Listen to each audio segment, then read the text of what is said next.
నా ప్రియమైన బిడ్డా, నీ ప్రార్థనలకు జవాబు రావట్లేదని అనిపించి హృదయం భారంగా మారిందా? కన్నీళ్లతో, నిశ్శబ్ద రాత్రుల్లో, దేవా, నీవు వినుతున్నావా?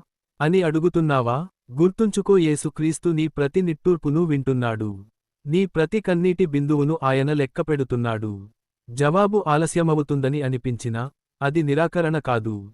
అది సిద్ధం చేసే సమయం. దేవుడు ఇలా అంటున్నాడు, నా బిడ్డ, నీ ప్రార్థనలు ఆకాశాన్ని తాకాయి. నేను మౌనంగా లేను. నేను పని చేస్తున్నాను. నీవు చూడలేని చోట నేను మార్గం సిద్ధం చేస్తున్నాను. కొన్నిసార్లు దేవుడు వెంటనే జవాబు ఇస్తాడు. కొన్నిసార్లు ఆగు అంటాడు. మరికొన్నిసార్లు మనకంటే గొప్పదాన్ని సిద్ధం చేస్తాడు.